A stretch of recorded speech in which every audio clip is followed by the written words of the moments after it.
Persoalan uang kuliah tunggal atau UKT di perguruan tinggi negeri yang melambung tinggi kian jadi persoalan. Sejumlah mahasiswa mengaku ada intimidasi. Bahkan banyak juga yang merasa terjebak. Mau tidak mau harus bayar UKT sesuai level yang ditentukan karena sudah kadung lolos seleksi nasional.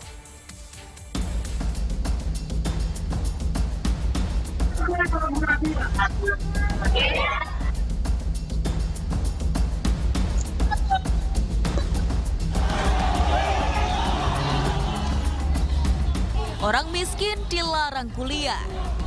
Istilah ini mungkin akan jadi kenyataan seiring naiknya biaya uang kuliah tunggal atau UKT di perguruan tinggi negeri jelang tahun ajaran baru. Bukan main-main, kenaikan angkanya drastis. Kenaikan uang kuliah tunggal atau UKT yang dianggap terlalu drastis terus menuai protes dari mahasiswa. Tak terkecuali di Universitas Islam Negeri Syarif Hidayatullah Jakarta yang kenaikannya berkisar antara 30 bahkan sampai 50% lebih dari nilai UKT awal. Semenjak menyandang status perguruan tinggi negeri berbadan hukum, kampus negeri punya kewenangan mengatur anggaran operasional kampus, termasuk menentukan level biaya perkuliahan masing-masing mahasiswanya tiap semester, yang belakangan disebut UKT. Besaran uang kuliah tersebut didasarkan pada latar belakang sosial ekonomi orang tua atau penanggung biaya pendidikan setiap calon mahasiswanya. Oleh karenanya, besaran UKT tiap mahasiswa berbeda-beda. Konsepnya subsidi silai. Mahasiswa yang latar belakang ekonominya tinggi punya besaran UKT yang tinggi pula. Sementara mahasiswa yang latar belakang ekonominya terbatas, maka besaran UKT-nya rendah. Semestinya begitu, nyatanya tak berjalan demikian. Pada akhirnya, sejumlah mahasiswa mengaku merasa terjebak. Mau tak mau harus bayar UKT sesuai level yang ditentukan pihak kampus, karena sudah kadung lolos seleksi nasional. Informasi ini kita dapetin dari media tentunya ya, ke Instagram dan lain-lain. Dan tentunya informasi tersebut saya dapatkan setelah saya sudah keterima. Dan kebetulan saya keterima di sini itu melalui jalur SBP atau undangan. Yang mau nggak mau sebagai siswa dari sekolah tersebut saya harus terima. Jika tidak terima ya pasti itu akan jadi hal buruk lah bagi adik kelas saya nanti kan. Kemarin sih aku masuk golongan 7, itu tuh 8 juta. Dan kenaikannya sangat-sangat tinggi Kak. Yang sebelumnya pada tahun 2021 sampai 2003 itu 5 jutaan, jadi sekarang sampai 8 juta. Itu memberatkan banget ya pokoknya. Kalau dari orang tua sih sangat sih Kak, soalnya apalagi zaman sekarang kan ekonomi lagi benar-benar turun, apalagi dari papa mama. Dan mama juga kan orangnya nggak kerja, jadi dia ibu rumah tangga. Jadi mau papa yang harus ngurus semua ekonomi, dan papa juga nggak ngurus aku doang. Jadi sangat berat lah pokoknya tentang kenaikan yang drastis ini. Kan di sini aku bilang tadi, aku nggak mikir suatu pihak aja. Jadi aku mikirin teman-teman aku juga yang camaba selain aku. Kan mereka juga ada dari luar daerah dan mereka mungkin ekonominya nggak sama kayak aku. Jadi pasti berat dan pusing banget lah. Mereka biaya hidup sendirinya, makan dan lain-lain, bayar kos gitu kan. Shock banget sih Kak, apalagi dari Menteri Pendidikan sendiri kan ya. Bisa dibilang kan kayak yang tadi saya bilang, kita tuh mahasiswa sebagai aset bangsa. Investasi bangsa yang dimana kebijakan yang disebutkan oleh Nadiem itu sangat merendahkan pendidikan karena bisa dibilang menyebutkan bahwa pendidikan itu merupakan kebutuhan tersier.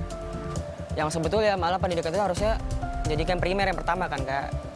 Terus kayak kebijakan Nadiem itu nggak sesuai sama apa yang di undang-undang bilang Kak, yang mencerdaskan kehidupan bangsa. Seakan-akan Nadiem tersebut itu mengabaikan undang-undang tersebut itu.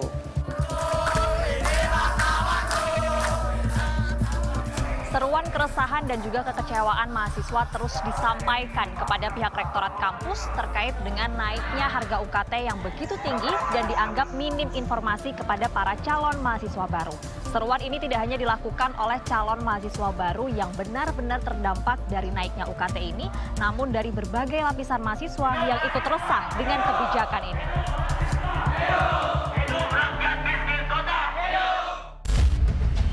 Di Universitas Negeri Yogyakarta, sejumlah mahasiswa mengaku mendapat intimidasi dari pihak kampus saat protes kenaikan uang kuliah tunggal.